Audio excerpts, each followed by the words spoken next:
everybody, and a very warm welcome from the whole CUREM team to tonight's public lecture with Nikodem Szumilo.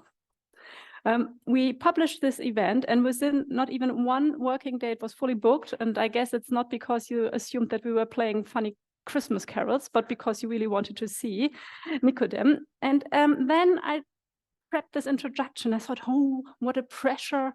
Everyone is coming to see him. What can I do to introduce him properly? And I said, of course, I will ask ChatGPT. It's today's theme. So this is what I did. I wrote, tell me how to introduce Nikodem Szumilo. ChatGPT answered, when introducing Nikodem Szumilo, you should start by mentioning his name, which I did, followed by the brief overview of his expertise of achievements. Keep it concise and engaging to capture the listener's interest. Okay, not bad. And you're doing a really good job. I'm really a good job so far. Yeah, I mentioned your name. So then I said, okay, expertise. ChatGPT told me to tell something about your expertise. I asked again, tell me what is Nikodem Szumilo's expertise? Because I don't have specific information on Nikodem Szumilo's expertise. If he's a public figure or professional, you might find details about his expertise on his official website, LinkedIn, or other professional profiles. Oh no. So I looked up his LinkedIn profile. They're basically telling you to do work the job yourself. Yeah. How lazy. That's what I thought as well.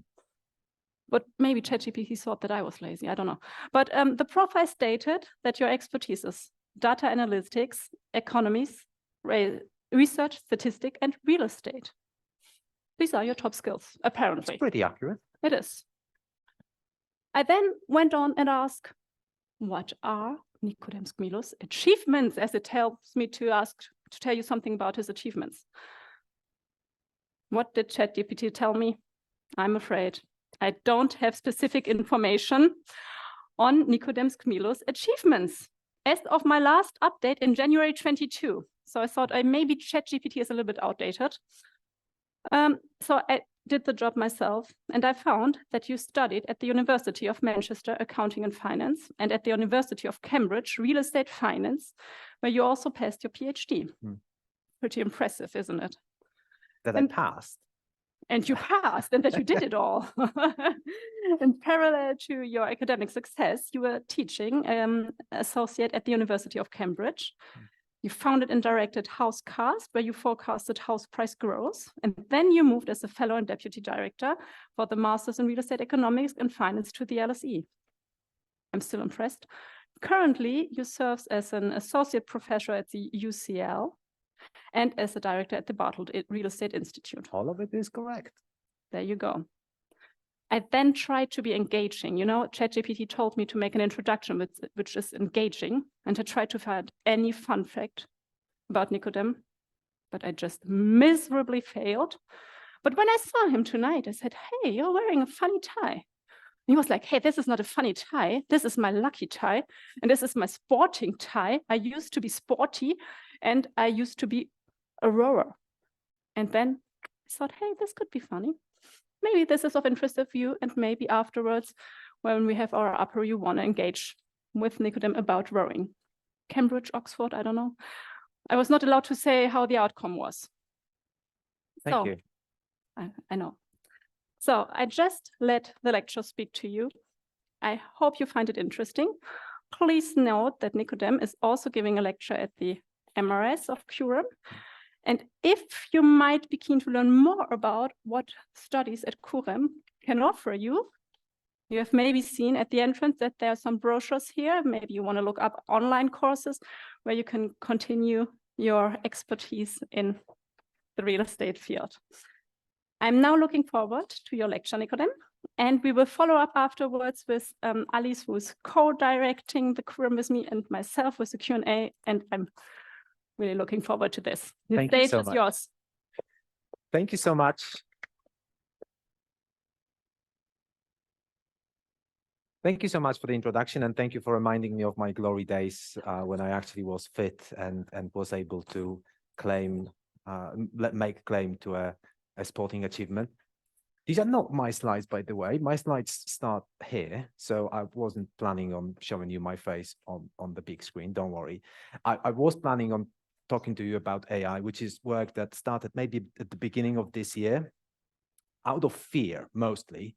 My wife is a physicist, also at UCL, and she does a lot of artificial intelligence, very basic stuff. So she writes the code. She's been into AI for a very long time. And at the beginning of this year, she told me, you should look into this, because if you don't, somebody else will, and you'll be out of a job soon.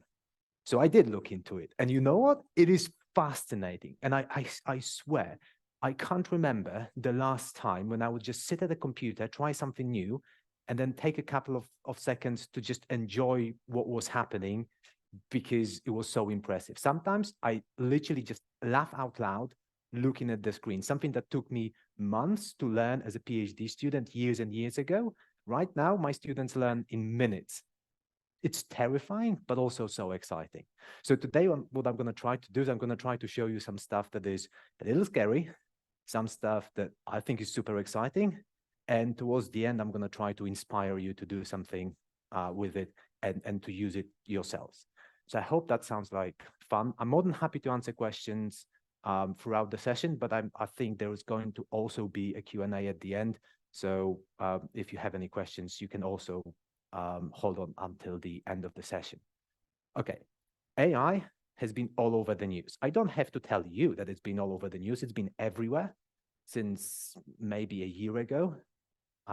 We worried about AI taking over our jobs. We weren't worried about the AI destroying the human race. And by the way, let me just say, I don't think it's likely AI is going to destroy humanity anytime soon. My wife doesn't think it's likely. And the people that I speak to are less worried about this happening immediately. It's far more likely that somebody using AI for a nefarious purpose is going to drive some sort of a disastrous event. AI, as it is, it's probably going to steal our jobs first before it's going to come after our lives. So that's the scary bit. So before I move on, I just wanted to tell you about the use cases in real estate, because at the end of the day, that's what I'm here for. Over the last year, I spoke to companies in real estate, academics that look into technological disruptions, and we were trying to understand what is it that AI can really do in real estate. And here I'm giving you a list of developing use cases, but there's also one use case that is relatively mature that I wanted to cover. First and foremost, it's data analytics. And I have to say that at my program, at my institute, this year I get to brag about the fact that this year we've been ranked #1 in the world. So we're very excited about this, because there's maybe 5 universities in the top 5 every year. And this year we came out on top. So at our world leading institute, we completely redeveloped how we teach data analytics. Because in the past, we would teach our students what their code needs to do, how to write the code, and then to how to use the code. And right now, the largest portion that we used to spend the most time on is shrinking. We don't teach them how to write code anymore, because AI does it for them. It turns out that it's completely disrupted software writing industry. The way code is being written right now it's written much, much faster with AI. And I'm not saying AI writes all of it. It's just, it makes people who write code much, much faster. It also has really good statistical intuition. So right now, I tell people that I teach how to use these tools, that AI is basically an assistant that is maybe at the level of a master level graduate in statistics or in data analytics. It's not a PhD level professional, but it will tell you everything you want to know, and it will explain any theory that you want to know relatively quickly. So in terms of data analysis, it is really, really good. And bear in mind, data analysis is a large part of my research. So that was really scary for me. As I said, not quite a PhD level, but my master's students say all of their analysis first goes through models and AI, and then they start thinking about making changes, which is the way I think this is going to go. The next use case, marketing and sales. You know what? It turns out that AI is not very good at the things we expected it to be good at, the machine stuff, mathematics, and really hard equations. It turns out it's extremely good at the stuff we didn't expect it to be good at. Creative stuff, creative writing, photography, filmmaking. It can write novels, it can write poems, and it is very, very good at this. It can create marketing strategies. It can create really good marketing plans. In fact, research shows that if you compare the work artificial intelligence produces in 30 minutes, it beats a group of MBA students from top universities around the world, done in a week. A group of people in a week produce something that is not as good as AI produces in 30 minutes. And that is rated by top professors from around the world. For valuation, I don't need to tell you that automated valuation models are not very useful, but they are going to be much, much more useful in the future, because now we can feed those models pictures, floor plans, we can feed those models videos, we can feed those models conversations between people, and it can learn the details from those as well. So there's going to be progress there. There already is progress there. On the financing side, people are already looking into improving financing using AI, and I will show you some examples of how this can be done later today. But the idea is that pricing, risk analysis, and market analysis can be improved a lot by using AI, because it can do much, much more in a lot less time. Then when you think about communication, and especially database communication, things like knowledge management or communications with tenants, especially if you have a large number of tenants that need to access basic information quickly, AI is perfect for this. It can actually do it over the phone in a tone of voice that will not be different from a real person, and it can give really good information. There are also people using AI for compliance and ESG reporting, which in my opinion is not a good idea. And this is because of how AI functions and because of how those models are designed. There are always going to be errors, but people who use AI for compliance and ESG reporting are just happy to take the risk. The risk is still there. And you could argue that if you get a human to do it, there's also a risk. I don't think with compliance and ESG reporting, this would be a risk that I would be willing to take. But hey, I'm an academic. I'm naturally risk averse. And then, okay, so these are all the developing cases. There's a ton of work being done on each of them by large investment funds, by large real estate companies. They're all looking into this. Mostly it's early days. So I don't want to scare you by telling you your competitors are extremely advanced. There are some that are a little bit further along the way, but most of it, it's still early days. But when we start talking about things like crafting first drafts of texts, that's already pretty advanced. Next time you speak to your lawyer and they give you a draft contract, ask them who came up with the first draft. Of course, they will look at it before they pass it on to you, but at least in London, most big law firms right now, they would have some sort of an internal model that will generate the first draft, and then a junior associate will look over it, pass it on to a senior associate that will look over it, and that's what you will get. That's usually the process, and that means that they need less people, they need less work, they need fewer people, and that the whole process is a lot cheaper. Although they charge you the same, so it's cheaper for them, just improving their operating margins. Now, it can draft email correspondence. If you have early access to Microsoft Copilot, it's amazing. It reads all your emails, it learns your style. Then when a new email comes in, it will read that email, suggest a response. All you need to do, edit the response. Pretty soon, it's going to be my Copilot speaking to your Copilot, and we're just going to be looking at the emails, reading them in our free time. I promise you, that's how good it is. It's going to be a while before it comes out and Microsoft rolls it out to everybody, but it is good. People are already drafting investment memorandums with AI. Of course, not the finished thing. That's far too sensitive, far too important. But writing the first draft is super boring. Nobody wants to do this. AI can do it in minutes, and it can give you something that is actually useful. And I mentioned legal documents already. So I hope by this stage, you're excited and scared equally. I certainly find it really interesting.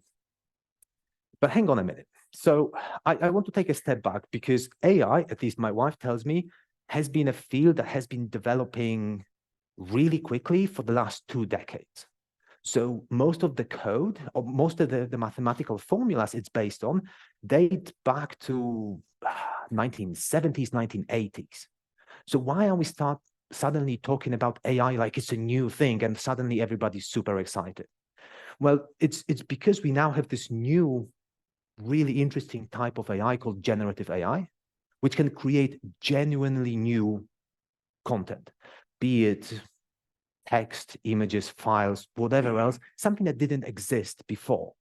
And that content is based on absolutely enormous databases. We're talking the universe of everything that is on the internet.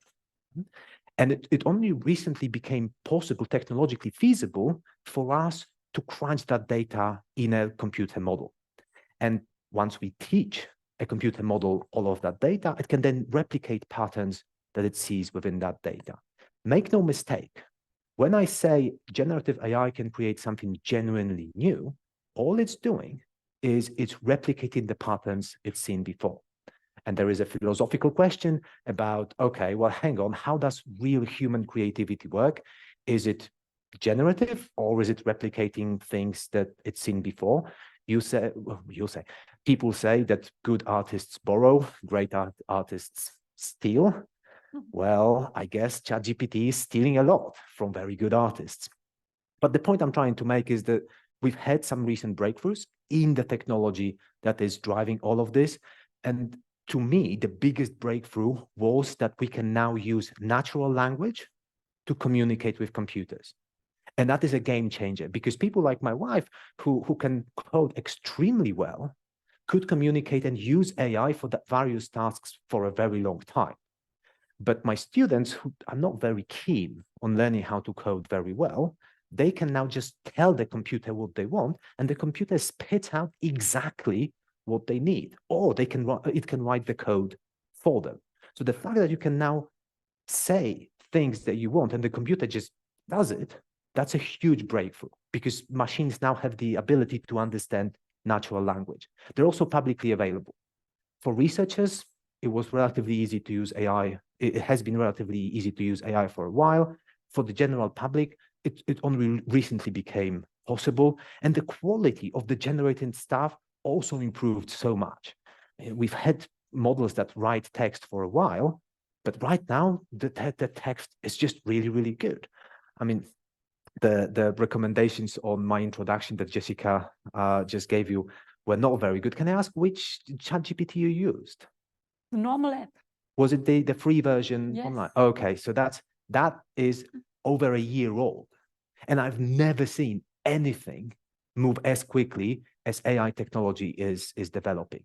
We have some training on how AI works and how to deploy it in real estate, and we have to update it pretty much once every 2 weeks. That's how quickly it's changing. So we are now so far ahead from what ChatGPT was a year ago. In fact, ChatGPT 3.5, which is the model that Jessica used, can now be downloaded onto your mobile phone and run offline on your mobile phone without connection to the internet locally. That's how far we've gone. Okay, sorry, but these are technical details, not very interesting. Let me move on to the interesting stuff. 4 models that I think might be interesting for you. ChatGPT, I don't need to introduce it. You all know about this. It's the best overall model. It's definitely the best for complex operations, and definitely the best for overall tasks. It does require a paid subscription to access the most useful content, and the model that you can access by paying ChatGPT $20 per month is the best model that exists. Not by far, but it is the best model that exists. Bing, which is the Microsoft search engine, which is completely free, uses the same model.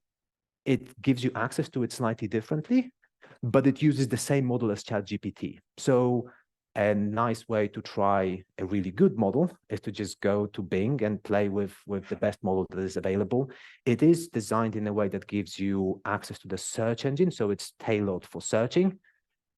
It wasn't very good 6 months ago, but right now, I think Bing is actually relatively reliable.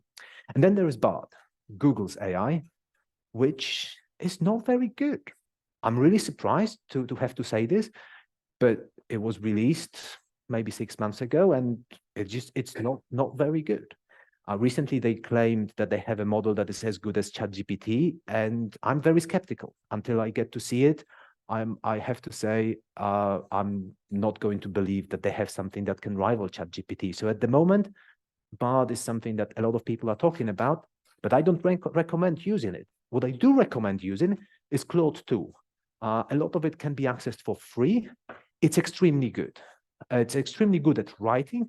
It's extremely good at critical reasoning, and you can upload very large files to it. So this is something I would use, for example, for writing. When I try to write content that feels natural and less robotic, I would use Claude 2.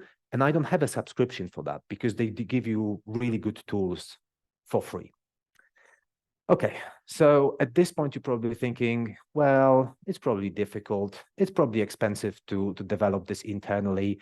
It's probably complicated. So what I'm going to do now is I'm going to give you a couple of live demonstrations of the stuff that may feel familiar to you, of stuff that maybe you want to do. What I'm going to start with is I'm going to show you some data. These are house prices in London over time. The first thing I'm going to do is I'm going to ask ChatGPT to make a graph of this. And hey, it's going to give me something that looks like this. Hardly impressive, right? Excel can do it relatively quickly. So to make sure that it actually is useful to use it, I'm going to say, hey, why don't you animate it? And then it's going to give me an animation of this graph. Sounds interesting? Okay, let's try to give it a go. I'm literally just going to copy this into my web browser.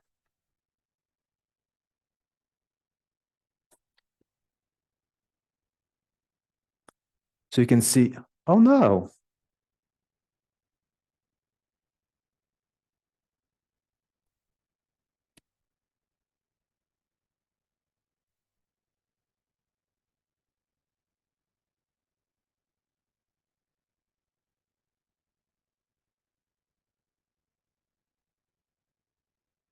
Come back screen. Oh, hang on. I can work with that. Aha, there we go. So, okay, you see here, literally what I have done is I just copied and pasted this text into the window here. Hang on, I'm going to have to be clever here because it doesn't show on my screen, only shows up here. So the only problem is, I mean, it works great as a live demonstration. The only problem is that this usually takes between 30 and 40 seconds. And that makes for an incredibly awkward silence when everybody's just staring at this loading icon over there. So please excuse me for this, but I think it makes perfect sense to give you a live demonstration of how it works. And you know what the most annoying bit is? That it looks like a loading icon here. So you see it coming up to the end and you're very excited that it's just about to finish. But then it turns out that it starts again. So don't get your hopes up.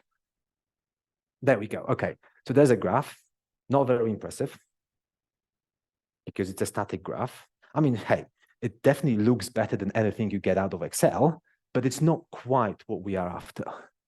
What we want is an animation. I'm going to give it an extra command.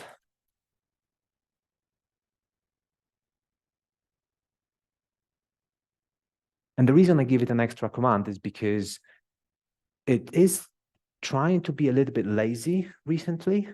And if I tell it to give me an animation, it will do an animation, but will not give me a download link. And then I have to say again, well, okay, do an animation and give me a download link. And then I click on the link, download the link.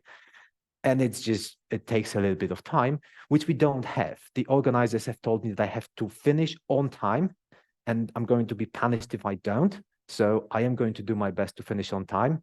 And also that means that I'm not going to be able to show you everything that I'd like to show you, but hopefully I will be able to cover most of the content.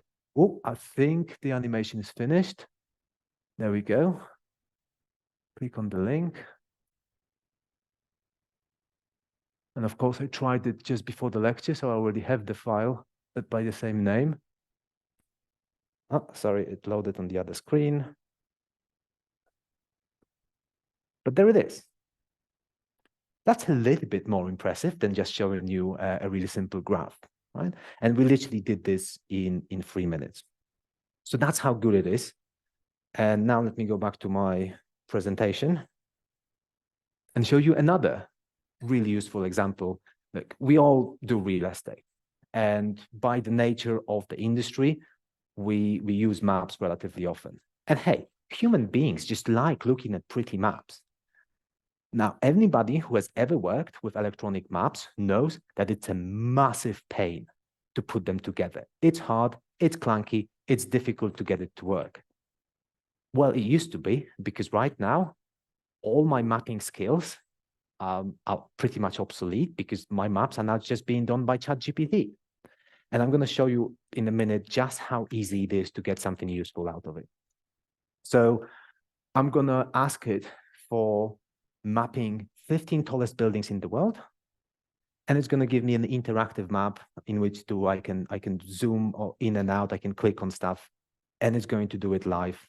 And in fact, I'm not even going to bother giving it the coordinates. Oh, this is really hard. Okay. You can see in the prompt that I'm telling it to map the following points, but it doesn't have the points. I'm going to get the points from a Wikipedia page. I'm trying to access. Oh, no, it is loading. Okay, good. So this is the Wikipedia page for the 15 tallest buildings in the world. And if you scroll down and apparently wait for a little bit, you see this. I'm just going to copy all of this for the 15 tallest buildings in the world.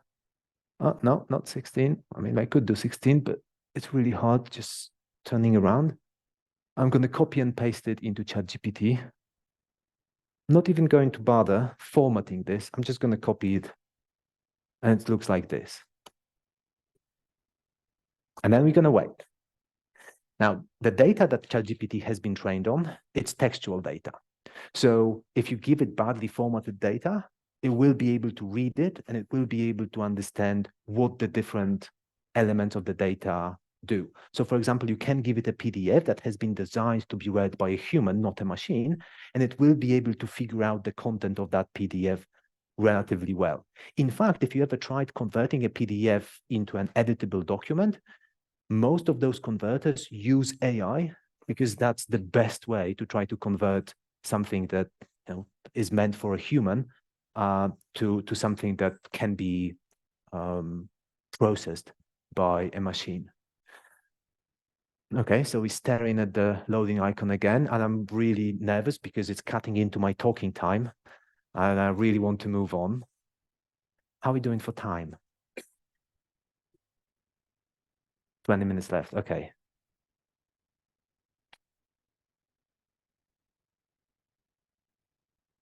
See, now I can't help it. I'm looking at the loading icon and I really think subconsciously it's going to finish when it gets to the end, but it doesn't.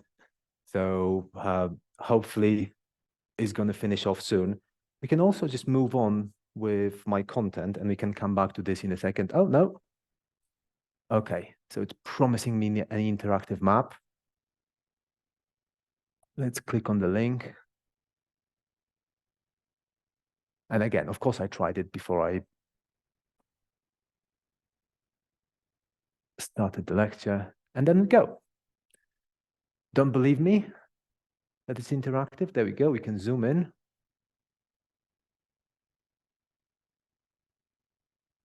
And if you're wondering if these really are the 2 tallest buildings in the US, One World Trade Center and Central Park Tower. Literally, in less than a minute, we are able to put together an interactive map with bad data, right? We literally just gave it a bunch of text, copied and pasted from Wikipedia. I mean, we've all been in a meeting when we were wondering, I wonder what that looks on the map. Right now, you can literally, and you can do this in a meeting while you're talking to people, and then you break the conversation and say, okay, yeah, I can show you what it looks like on the map. So judge it for yourself, but I think that's a pretty powerful thing to be able to do. Okay, another thing that it actually is really good at is helping you with cash flows. It can do an Excel cash flow valuation, IRR analysis. It can do it. I don't necessarily think it's as useful as doing it in Excel. I think, we've all invested so much into learning how to use Excel that it's kind of hard to give up on it. And this is one of those skills that I've invested so much time into that it's kind of hard to give up on it. But there is a good reason why you should now do your cash flow analysis both in Excel and using AI. And this is what I recommend to my students and my clients when I work with them. Because if you are, for example, thinking, well, I'm going to a new city, I wonder what rents and vacancies are in that new city. How do I find out? Well, of course, previously you'd go on Google, you'd try to find out what rents and vacancy rates are. You could try to find some reports from maybe big real estate consultancies. But right now, you can ask ChatGPT to do it for you. And you don't have to spend time looking for those reports. It will do it for you. You can also say, hey, I'm doing a cash flow analysis. Why don't you give me the input that I need? And I'm not actually suggesting that you use that way of prompting for forecasting. There is a better way to get ChatGPT to do a forecast, but it can give it to you. It literally will tell you, well, here's the output. I will show it to you in a minute that it can actually find reports for Zurich. But then you can ask for specific output, you can ask for specific data, and you can ask for specific format. And then it will give you the table. And you can copy it from ChatGPT, paste it into Excel, and move on with your cash flow. Again, I'm not actually suggesting that this is the right way to do your cash flows. I'm just saying if you are looking for information, very specific information online, it can find it for you. Do you want to see it live? Do you want to see an example of this? Okay, a couple of people. Thank you, sir. Okay.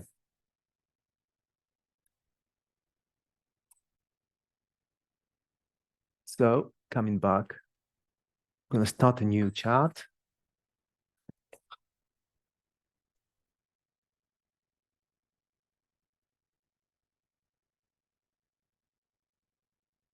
So what it's doing now is there is an engine that takes your prompt in, translates the prompt into search terms and phrases, puts those phrases into the Bing search engine, then looks at the output, the websites that the Bing search engine is suggesting, reads the content, clicks on the links, reads the PDFs that come up, and then looks for the information that will be relevant answers to the prompt that you've entered.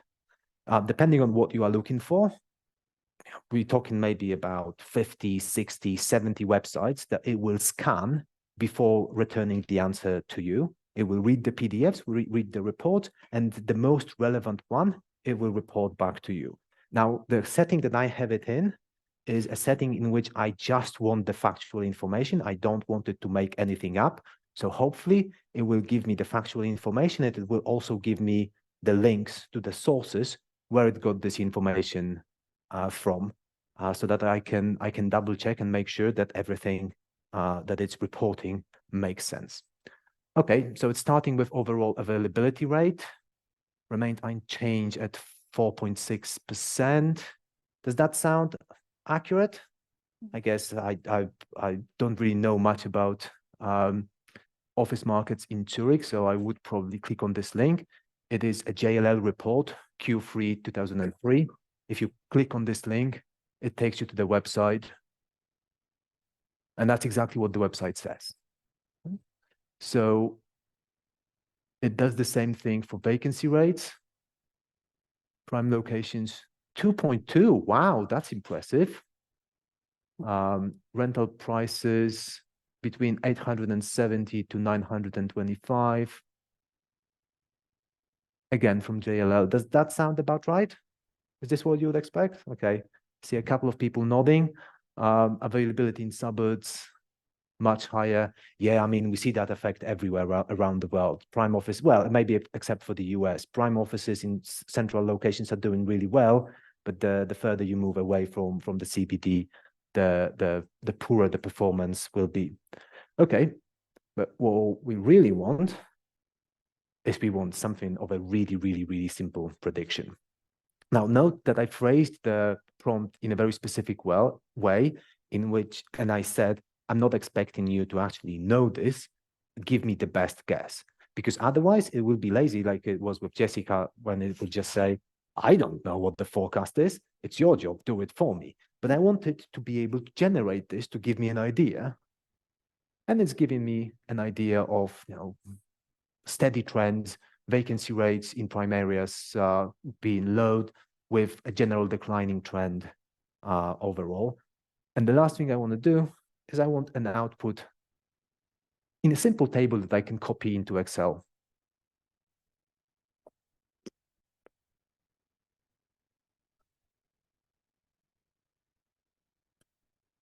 So it's actually giving me numbers. It's giving me ranges of values here, but it's actually giving me numbers that I can use. It can report tables relatively easily. Those tables do take a little bit of time to write, just because this isn't the native language for computers to be using tables that look like this, but it can do it. Okay, let me go back to the presentation. Okay, so now that I showed you, it can generate a forecast, but like with any forecast, nobody believes that this is actually going to happen, because a real forecast is actually two numbers, the point estimate and the confidence interval around this. So maybe rather than just having a number, which is a forecast, what we really want is some scenarios. And in the past, the way you would generate your scenarios is you would sit down and think, okay, I want an optimistic, pessimistic, and a base case scenario. Right now, you can get ChatGPT to do it for you. It will tell you what happens in an optimistic scenario, what optimistic means for that market, what happens in a pessimistic scenario. And hey, you may be thinking, well, I know what a pessimistic scenario means for Zurich. Fine, but you have lots of experience. If you come over to London, if you go to Warsaw, if you go to Prague, do you know what a pessimistic scenario for Prague is? Maybe not, maybe you don't. ChatGPT does. It has all the data. It's seen all the pessimistic and all the optimistic scenarios for similar markets to Prague. And if you just say, hey, give me some different scenarios, it will give you the scenarios and the assumptions that you need to put in Excel for those different scenarios.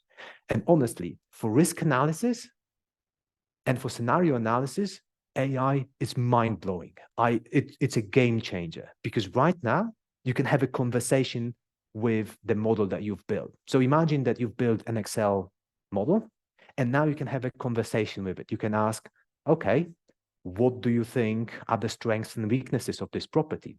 What do you think are the weakest points in this cash flow?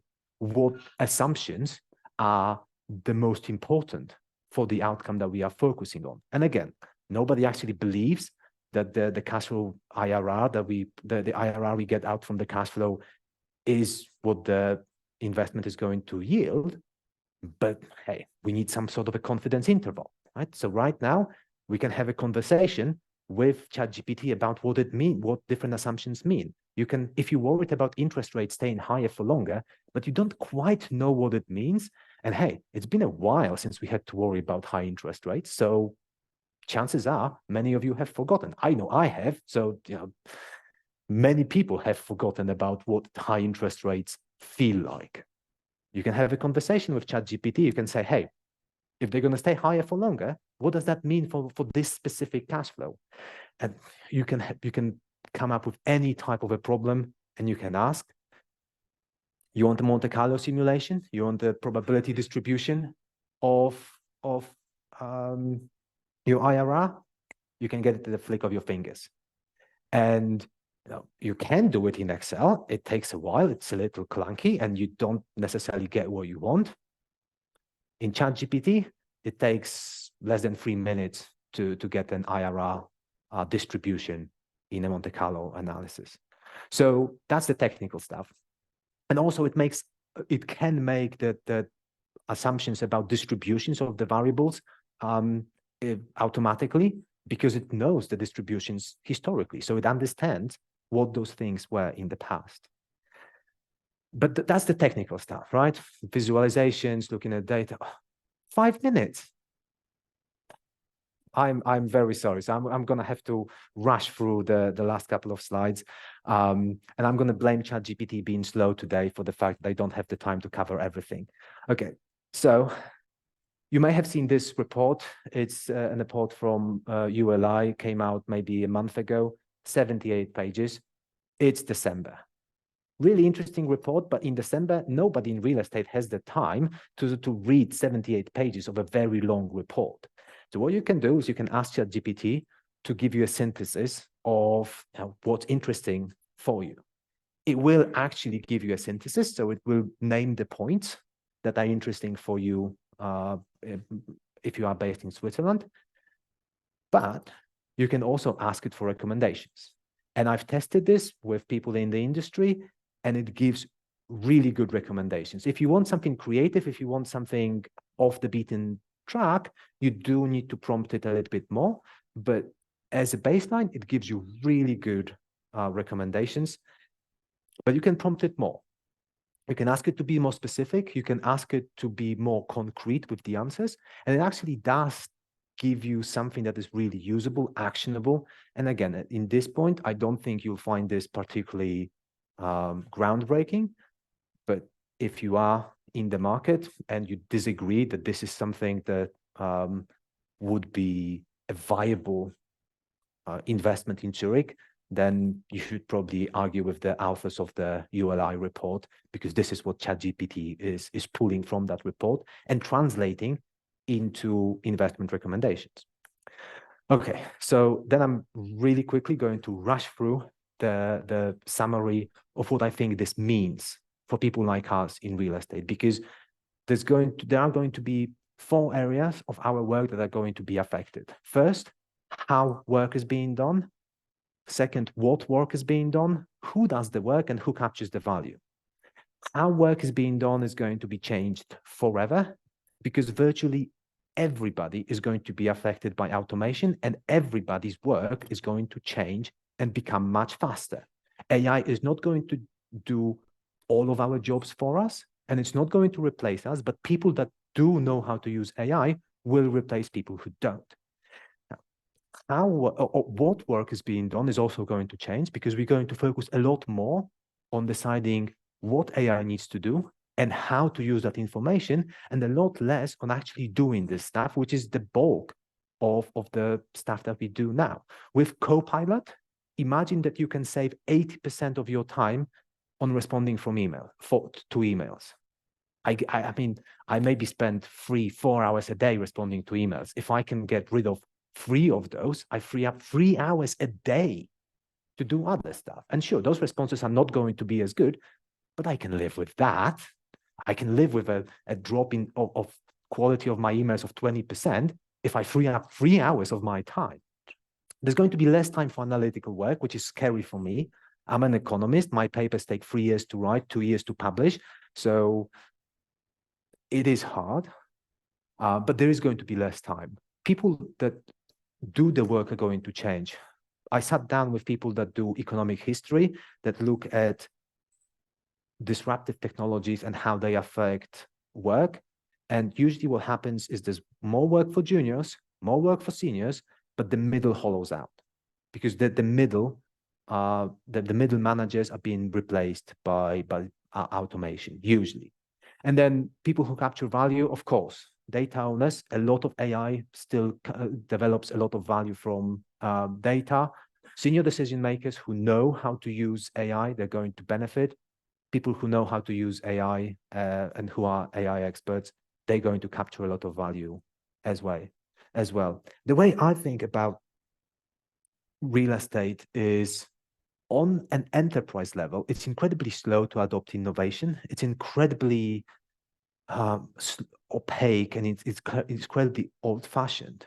But on a personal level, people who work in the industry are incredibly smart, incredibly driven, motivated, and they are very competitive against each other. They want the latest skills, they want the latest technology, they want the latest abilities.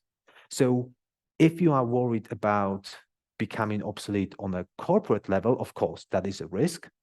But I honestly think that people like me and people like you should embrace this technology. And by the way, there's really good academic evidence that I don't have time to show you today that supports this, because this technology makes people better at what they do. We have designed an adoption strategy that is essentially really easy and really cheap. So if you are interested in trying to deploy AI in your enterprise or even in your team, you can use this simple framework to do it. Start with something small, start with something that AI can do really easily, test it out, see the tools that are out there. Don't invest a lot of money or time into doing this. Go for the low-hanging fruit, and I promise you, you're going to be blown away. If you need expertise, there is expertise out there. You don't have to go to McKinsey and pay them $500,000 for advice that isn't very good. You can get that expertise relatively easily and cheaply online. You can even ask ChatGPT once you know how to do this. Train your employees, that's critical, but only do it after you realize just how valuable technology is for you, and focus on the quick wins. And by the way, this is all on my LinkedIn page. So if you are interested in sort of learning more about this and seeing this content, then click on my LinkedIn page. I have a blog where I look at this. And then once you have the quick wins and once you have the easy stuff, you can expand from this. And if you are thinking of expanding, there is this study from Harvard University and Boston Consulting Group when they gave some of Boston Consulting Group consultants access to ChatGPT, and they found that those with access to ChatGPT were 40% better and 12% faster at doing the work. You could argue management consultants don't deliver a lot of actual value. Whatever they do, they can now do it 40% better and 12% faster. That is mind-blowing. And these are results that have been replicated in other studies, in other fields, in medicine, in legal work. I see my students go through a similar process. Now, it doesn't make everything that you do with it better. If you don't know how to use AI, you can actually spend the same amount of time producing output that is the same quality. So getting a little bit of training helps. But AI, if you use it properly, is a game changer. It has been shown by academic studies to make white-collar professionals like ourselves faster, better. And you know what? I've been using it for the last year, and it's just a lot of fun. If you are wondering where to start, then there's plenty of really, really useful case studies online. Try to use it for something you do on a regular basis.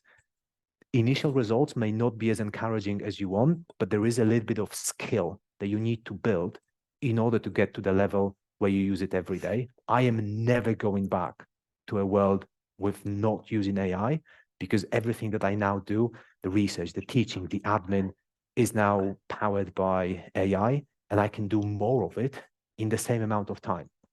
So, oh yes, don't get me wrong. It's not like it does the work and I go skiing. It's I can do more work in the same time, but I'm an academic. I really like what I do, very passionate about this. Maybe you can make efficiency gains and use the time for something else. And on that note, I would like to finish this presentation and open the floor for questions. Thank you very much.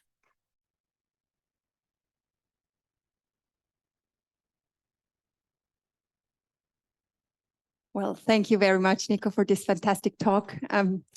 We said each of us can ask one question. It's really hard because I have a lot, so I'm not very sure which one I should pick. But maybe, yeah, when I started to read about your research, I almost felt a bit stressed whether I'm missing a train passing me by. So I thought, okay, maybe I should also learn something around AI. And what would you recommend me if I think, okay, I don't want to miss this train? Or do you say, okay, you can chill, wait, you don't have to be an early mover, wait and then catch the train that is really important? So, okay, first, don't worry. We are still in the very early days of this. And yes, there are some people that are early adopters. And there is a lot of media hype around this, but it's real estate. Things are going to take time to really change. I would recommend that if you are interested, and everybody should be interested in looking into this, start playing with it yourself, start understanding what works and what doesn't, and then try to get some basic training. There is training available out there. You do need to make sure that you get the right type of training, because the training that is offered by Google or Microsoft is usually very generic. There is real estate specific training, which we've designed. So like, look, of course, I'm really passionate about this. Yeah, we're curious to hear more about that later. But even if you don't come onto a specific course, there's plenty of materials on the internet that you can use to get started with it and to just see, other use cases. I've showed you a handful, but we've developed maybe 25 that are even more impressive than this.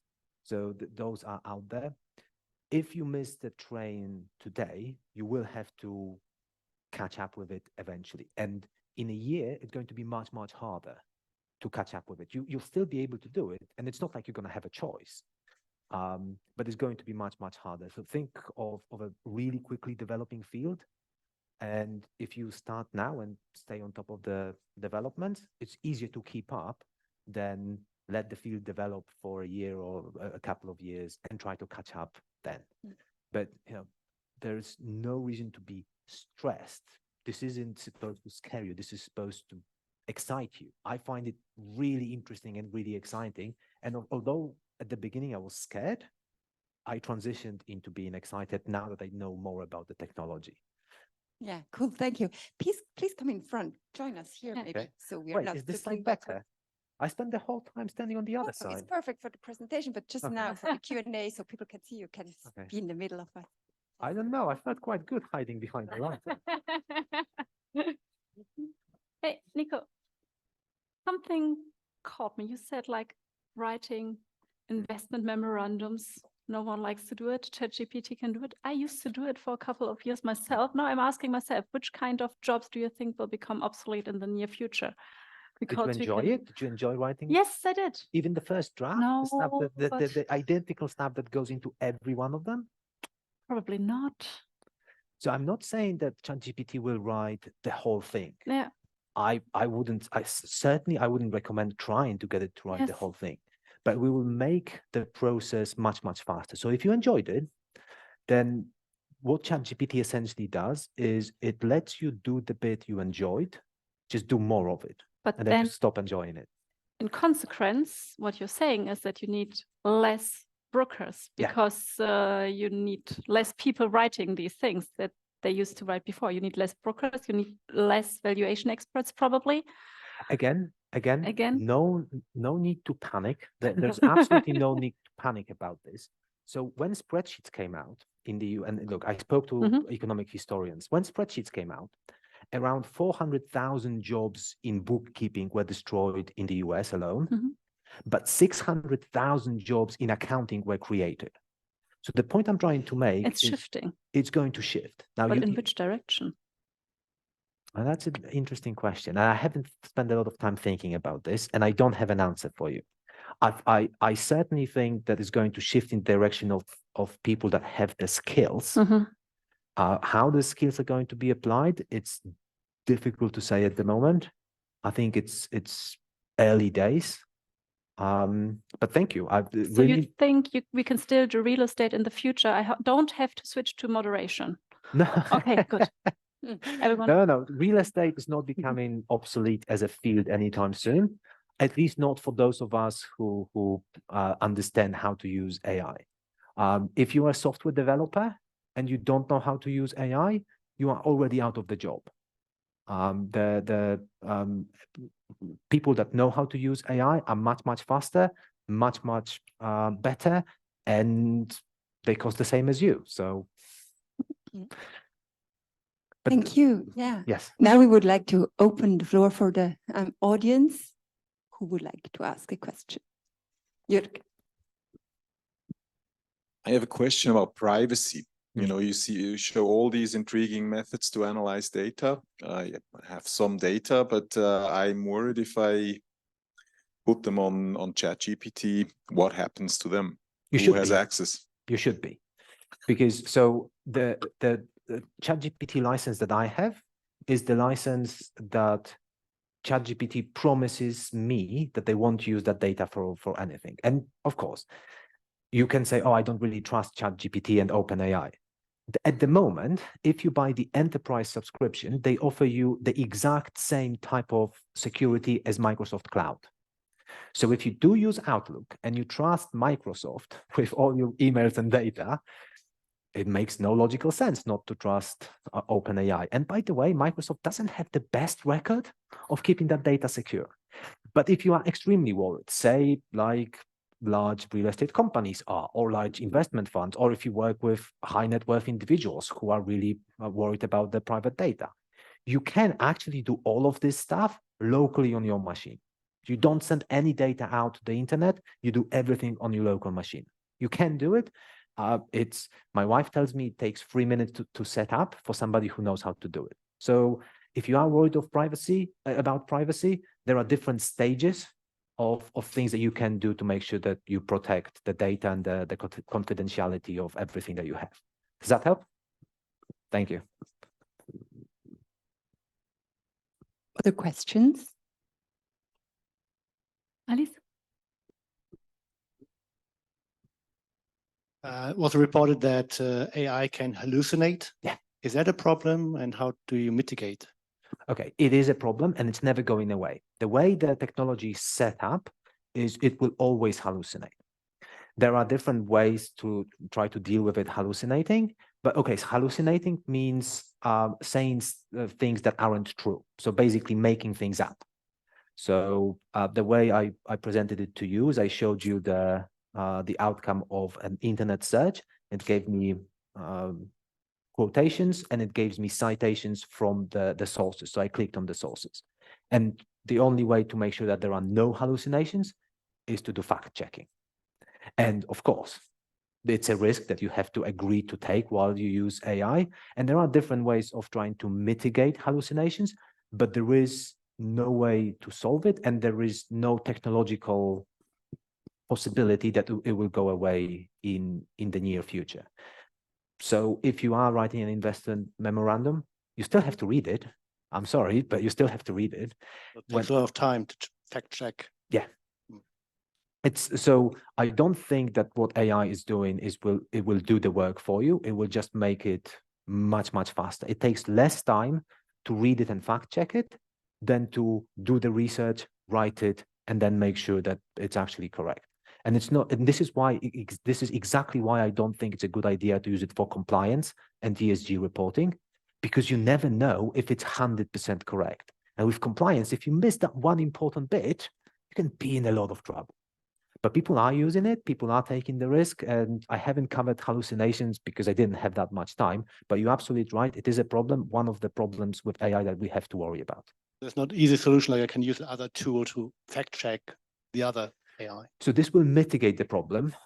It will probably solve some of it. And there are different solutions of how people try to get around the hallucinations problem. But because of how the technology works, it's based on probabilities.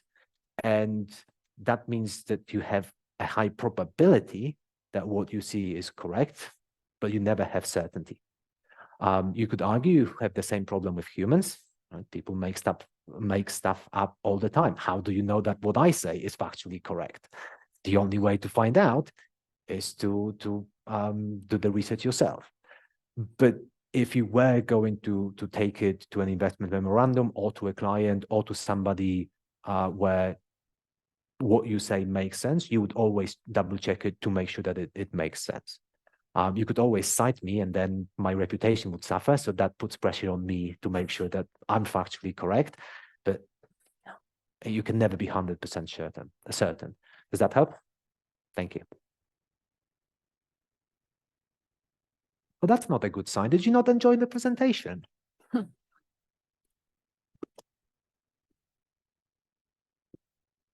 What do you think are the next steps for ChatGPT or AI to evolve to? Okay, scary. Completely by accident, a friend of mine I went to school with in Poland a long time ago is one of the senior engineers for OpenAI. And the only thing that I can say is big things are coming. Right?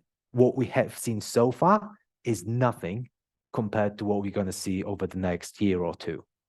The technology is going to keep changing, and the stuff that I'm showing you today, to me, it feels mild because I've been working with it for a year, but it's going to feel extremely mild compared to what I would be able to show you next year. There are going to be advances in the underlying technology. We may be a year, 2 years away from Hollywood type movies done completely by AI coming out. We may be 1 or 2 years away from AI investment recommendations being better than investment recommendations that people come up with. AI can already do strategy that is extremely good. People are experimenting with deploying AI at C-suite levels for making decisions, and it's just going to get better really quickly. So we're not ready for it as a society, but the technology is coming out. So we're going to see this all over the media. We're going to see this adopted by all sorts of companies that claim to do interesting things, but actually don't. There's going to be a bubble. There's going to be a lot of hype. Then there's going to be a market crash because this is how these things go. But the technology itself is something that you should definitely be excited about. I swear it must have been similar when the internet was invented and people realized, hey, this thing is amazing. And I really think things are going to change. So I'm not allowed to talk about the technical stuff, but it is exciting. Does that answer a question, or would you like to? Okay, thank you.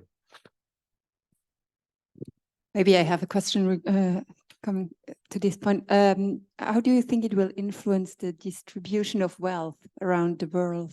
Do you think it will concentrate it more, or? It's going to be bad.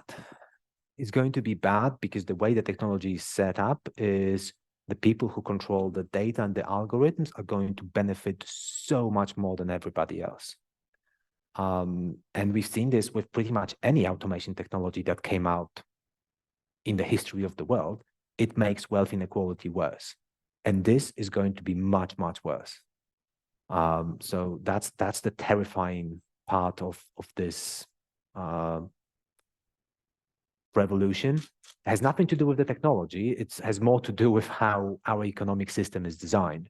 And it is designed for people that have access to these models to capture a lot more value than people that don't. People with the skills, with the technology, with the data are going to capture a lot more of this value. We are in a very privileged position because compared to the rest of the world, Western Europe is a very wealthy part of the world.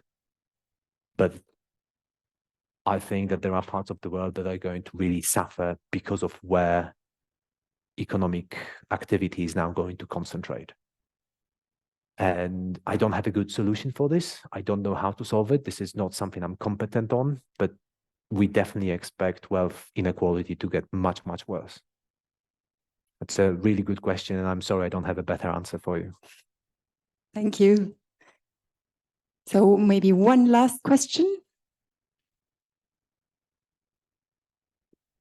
I thank you for the presentation. It was really great. There was like there's a big discussion in Silicon Valley about the next step in AI development, right? So there's like this ethical codes. We don't know where we should stop developing it. there's like two areas, like Sam Altman and like the others. There's been a big fight, and like people say it's already too late in a way, right? So actually they think it's too late, but some think it's not too late. So because it's like developing itself and it's kind of optimizing itself already. And yeah, we don't, in the end, it could be amazing, but it could be very bad, but we don't know. And the thing is, can we still influence it or not? Or does anybody know it at all? That's the question. I think it's too late. I think it's too late because there is now code on the internet that you can download onto your computer that is as good as ChatGPT was a year ago. Mm-hmm. So a year ago, and so probably in a year, the stuff that I'm doing here that I need to pay a subscription for, it will be free that you can download, you can play with it. The technology is not secret. How it works, everybody knows how it works. That the equations have been around for a while. It's just a matter of computing power and talent. And actually, the interesting bit for people in real estate is that the major limitation for developments in AI is not even access to talent, not even access to data, but it's computing power. And that means data centers. We don't have enough chips. We don't have enough supercomputers. We don't have enough data centers to crunch all of this data. One thing I haven't mentioned is that, when I was showing you this pretty graph, it looks really nice, but actually there's a really power supercomputer crunching all the numbers really, really hard, much, much harder than Excel would, to give us a really pretty animation just for the sake of our enjoyment. But quantum computer is now coming. It's going to be a game changer as well, right? Probably. Yeah. So so if we can do AI with quantum computing and we do it well, that would be amazing. What does surprise me is that apparently Google has access to all the technology, quantum computing, and Bard is really bad. I mean, look, it's enormously bad. but Netflix was very bad like 10 years ago. Yeah. Blockbuster was better. Yeah, so was I very think slow. I think, it's yeah. too late to slow this, to stop this, and it's going to develop some way. And if you speak to people in ministries of defense, the stuff that they already have access to, it's terrifying. Mhm, It mhm. literally keeps me up at Exactly, night. yeah. But it is happening, and there's no stopping of this, as usually is the case with new technologies. So I think the only thing that we can do is make sure we use it responsibly. And we have no control as real estate people. We have no control over what OpenAI does, and the smart people that actually develop this technology. AI engineers in the US make $1 million a year in base salary, which makes me regret that my wife is an academic. But it's an incredibly lucrative career. It's developing really, really quickly. And people are doing this because there's progress. I think as real estate people, what we can do is we can make sure that the way we use the technology is ethical, is responsible, and we do it the right way. So I think somebody should really sit down and try to codify what's the right way to use AI in real estate and what isn't. And unfortunately, that's probably me. But at the moment, I'm so busy developing this stuff that there's just really no time. There should be a research center trying to look at this, but it's so new. It's just been a year. But if you're asking me about whether technology is going, how quickly it's going to develop, quickly, and it's really hard to predict. AI has surprised us with where it went in the past, and I think is going to surprise us in the future. Yeah. Thank you. Really good question. I think there's another question here. But I don't know if we still have time. Well, you nearly gave the answer. My question would have been, do you think it's imaginable for you that within a year, ChatGPT will be closed? So you say no, but I said rather yes. And backline, you have the computing power, but you have only about 5 to 6 center of computing power. So, I mean, you can theoretically, but practically as well, unplug them. And then we have to rethink about it. So it's like when you have a baby, it's 3 years old, you put it in a Ferrari. I mean, as a metaphor. So we have to use them how far the danger is going, and I think that is at least estimable. Sure, no, you're absolutely right. We could shut down OpenAI, we could shut down Microsoft and all the other centers, but then not the only ones looking into this. There are other centers around the world in countries that maybe aren't as forthcoming with those technologies. And they're not sleeping, they're working on stuff themselves. It's not as good as the stuff developed in the West, but it's not bad. So if we do this, if we shut it down, then progress is just going to move elsewhere. And the progress is going to be really difficult to stop. And the only question is, are we going to adjust to the new technology first? Or are we going to be the late adopters? I'm not advocating for any particular type of an approach. I'm an academic looking at this from the sidelines. So I don't want to venture an opinion, and I don't know which is the right course of action. But at the end of the day, I don't think we can stop it. But okay, just as a funny to close, you mentioned Prague. What was the pessimistic outlook of Prague? We would answer Kafkaesque. It is. Thank you. That is a really good answer. Thank you so much for this closing statement. I think there are still some questions lingering around this room, and maybe you have time afterwards during the apéro to address them in a one-on-one with Nico. Nico, thank you so much for this really right. Oh, you gave me the slides. For this interesting lecture. What I took away, my key takeaways are: the next time I will use the paid version of ChatGPT, the ChatGPT 4, Bing or Claude 2. There is a future for real estate professionals if they know how to use artificial intelligence. And last but not least, I think next time we should invite also your wife to come with you.